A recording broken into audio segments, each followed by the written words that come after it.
नमस्ते विद्यार्थी मित्रों। आज हम 12वीं कक्षा की 19वीं कविता करेंगे। कविता का नाम है कैलेंडर। कवि का नाम है सूरज बड़त्या। હવે નામ ઉપરથી તમને એમ થશે કેલેન્ડર, જે આપણે કેલેન્ડર હોય છે ને, તારીખ્યું, ગુજરાતીમાં તારીખ્યું કહે, એના વિશે આ કવિતા છે। कवि परिचय। सूरज बड़त्या का जन्म पूर्वी दिल्ली के सीलमपुर में हुआ। उन्होंने 12वीं तक की शिक्षा नांगलोई में पाई। उच्च शिक्षा दिल्ली विश्वविद्यालय से पूर्ण की। वर्तमान में वे दयाल बाग एजुकेशन इंस्टीट्यूट के में सहायक प्राध्यापक के रूप में कार्यरत रहे। सन 1997 में कविता लेखन कर रहे हैं।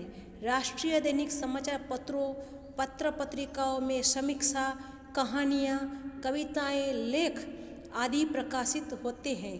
इसके अतिरिक्त संघर्ष, युद्धरत आम आदमी, दलित अस्मिता आदि पत्रिकाओं का संपादन किया है।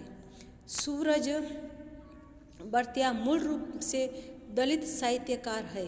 अनेक कहानी संग्रह कॉमरेड का बक्सा का कई भाषाओं में अनुवाद हुआ है।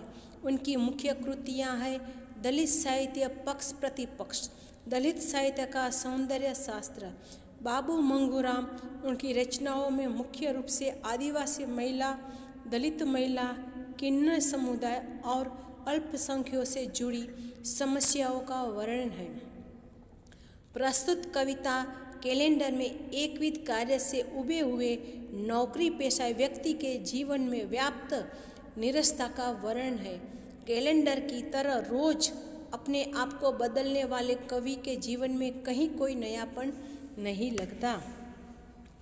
હવે આ કવિતાની અંદર જેમ આપણે કેલેન્ડરમાં રોજ એક પાનું ફાડીએ તારીખિયાનું, કે આજ પહેલી તારીખ, કાલે બીજી તારીખ હોય તો પહેલી તારીખનું પાનું આપણે કાઢી નાખીએ, ભાઈ ત્રીજી તારીખ આવે તો બીજી તારીખનું પાનું આપણે કેલેન્ડરમાંથી કાઢી નાખીએ। તો કવિ કહે છે કે જે નોકરી કરતો હોય, નોકરીવાળો વ્યક્તિ, એના જીવનની અંદર જે નિરસતા હોય છે એનું વર્ણન કરે છે કે રોજ એનો એ દિવસ, સવારે ઉઠવું, રોજનો નિત્યક્રમ, વળી ઓફિસે જાઉં, પાછા સાંજે ઘરે આવું, વળી ખાઈ પીને ફરવા જાઉં ને સૂઈ જાઉં, બસ રોજ એને એ દિવસ હોય છે, કાંઈ બદલાતું નથી, કાંઈ નવું હોતું નથી। આપણે કવિતા સમજીશું।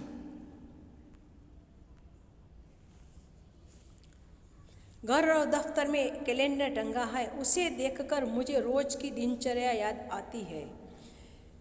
कवि कहे છે ઘર અને દફતરની અંદર, ઓફિસની અંદર કેલેન્ડર ટીંગાળેલું છે, એને જોઈ અને મને રોજનો દિવસ, નિત્ય દિવસ એટલે આખા દિવસ દરમિયાન શું કરવું એ મને રોજ दिनचर्या याद आवे છે। रोज घर से निकलकर ऑफिस जाता हूँ और ऑफिस से घर। दिन महीना बदल जाता है और बदल जाता है कैलेंडर का पाना। कि रोज घरથી નીકળી અને હું ઓફિસે જાઉં છું અને પાછો ઓફિસેથી ઘરે, આવી રીતે દિવસ મહિના બદલતા જાય છે અને હા, સાથે સાથે कैलेंडरનું પાનું પણ બદલે છે। मैं भी कैलेंडर के पन्ने की तरह रोज बदलता हूँ। હું પણ कैलेंडરના પાનાની જેમ રોજ બદલું છું। पर कुछ भी नया नहीं, रोज बदलूँ छूँ छतांय पण कांई नवुं होतुं नथी। उसी पुराने एहसास के साथ रोज दिन छिपने पर सुबह की आस में इंतज़ार करता हूँ, पर क्या करूँ, सूर्योदय के साथ फिर वही काम।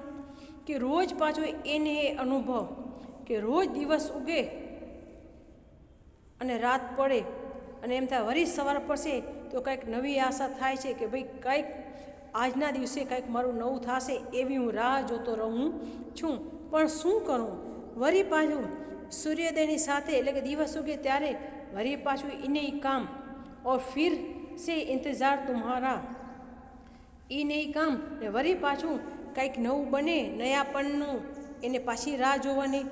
यह जानते हुए कि सुबह की रोशनी की तरह तुम कभी भी नहीं आओगे सूखे बरगद को हरितिमा देने। મને ખબર છે કે તમે પણ સવારે રોશનીની જેમ ક્યારે પણ તમે મારા જીવનમાં આવશો નહીં।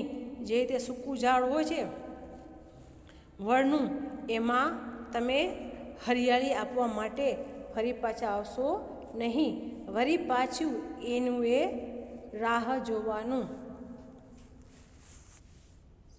ધન્યવાદ.